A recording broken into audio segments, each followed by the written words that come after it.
I never thought a simple Saturday afternoon spent fixing my fence would ignite a chain of events that would ultimately bring down an entire HOA. But here we are. I didn't set out to destroy anything. I didn't want drama. All I wanted was to reinforce a few posts along my property line.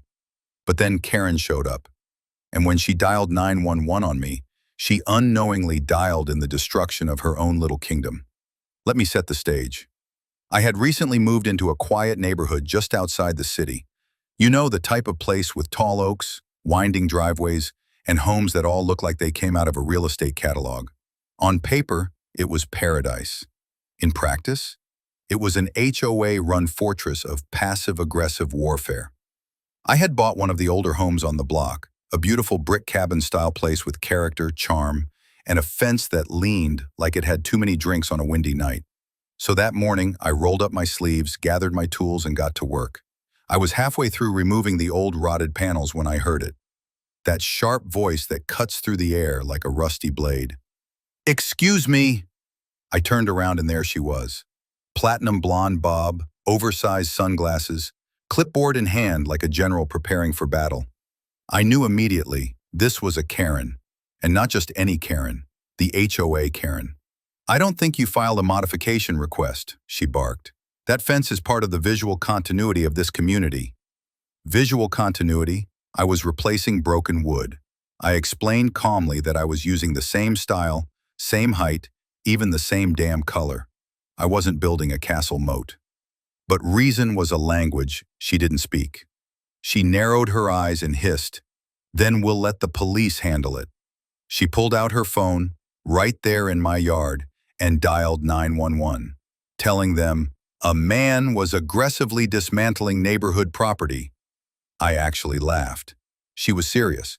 And 4 minutes later, a patrol car pulled up. The officer stepped out, already looking annoyed by the situation. I greeted him politely, explained the scenario, showed him my property documents, receipts for the new materials, and the exact property line. He looked over at Karen, who was now fuming like a kettle about to blow.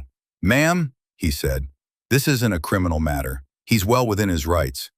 But that wasn't good enough for her. She demanded the officer cite me for disrupting community cohesion, as if that were even a thing in the penal code. The officer gave me a look that screamed, "This lady again," before calmly walking back to his cruiser and driving off.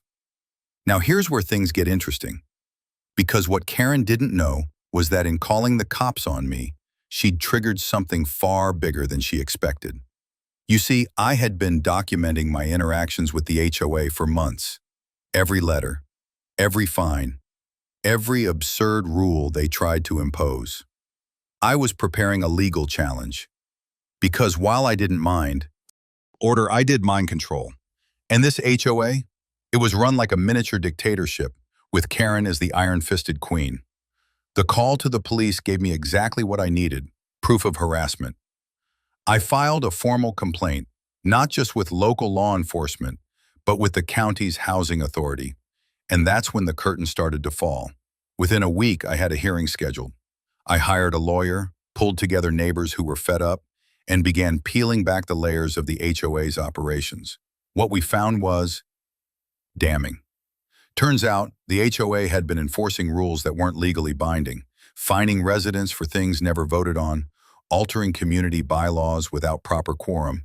Worse, they'd misappropriated funds. Tens of thousands of dollars were unaccounted for. All signed off by Karen.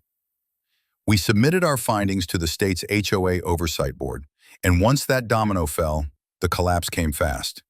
Karen received a cease and desist order, an independent audit was launched, and residents were called in for an emergency vote. Over 80% voted to dissolve the HOA entirely. Karen's power? Gone. Her clipboard? Symbolically burned at the next community barbecue. Okay, that part's a little dramatic, but it was ripped in half. Neighbors who had lived in silent misery for years finally spoke up. The McGregors, 2 doors down, admitted they'd been fined for putting up wind chimes. The Rodriguezes were told they couldn't park in their own driveway. The Thompsons? Fined for planting lavender instead of approved HOA roses. It was absurd, all of it, and now it was over. But let me rewind a bit, Because this isn't just a story of revenge, it's a lesson in what happens when power goes unchecked. Karen wasn't always like this, some said. She started off as a concerned volunteer, wanting to keep the neighborhood nice. But slowly, the power transformed her. Rules became weapons. Meetings became tribunals. Dissenters were silenced. And when she saw me, a newcomer, a fence fixer, she saw a threat to her empire. That's why she reacted so harshly. It wasn't about wood panels. It was about control. What she didn't realize is that real communities thrive on cooperation, not control. When the HOA collapsed, something beautiful happened. Neighbors started actually talking to one another. We formed a casual neighborhood group. No fees, no fines, just people helping people. We fixed a pothole together, built a small community library box, hosted movie nights on someone's lawn. The place came alive. Karen? She tried to rally for reinstatement, but nobody showed up to her meetings. She sent out a flyer. Nobody responded. She even went door to door once and got doors slammed in her face. Eventually, she sold her home and moved out. The house sat on the market for a while. Word had gotten around. People knew who'd lived there. It wasn't haunted, but it might as well have been. And that fence? It's still standing. Strong, straight. I walk past it with my dog, I smile, because I know it wasn't just a fence. It was a line in the sand. Let me be clear. Not every HOA is bad. Some are fair, democratic, and helpful.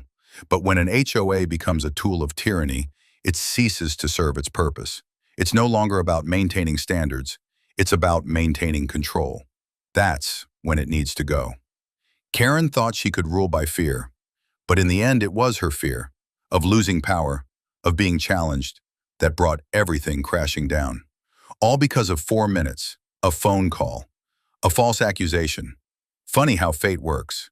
Now, people ask me if I'd do it all again, and my answer? In a heartbeat. Because no one should live under the weight of petty power. No one should be fined for the color of their door, or the sound of their chimes, or the direction their fence boards face. That's not a community. That's a prison with landscaping. Today, the neighborhood is freer, happier, more human. And every time I hear the sound of laughter echoing down the street, from kids riding bikes, from families grilling in their yards, I remember that Saturday, that phone call, that Karen. She built a little empire, and in her effort to protect it, she destroyed it herself. Call it karma, call it poetic justice. I just call it the day the fence held and the tyranny fell.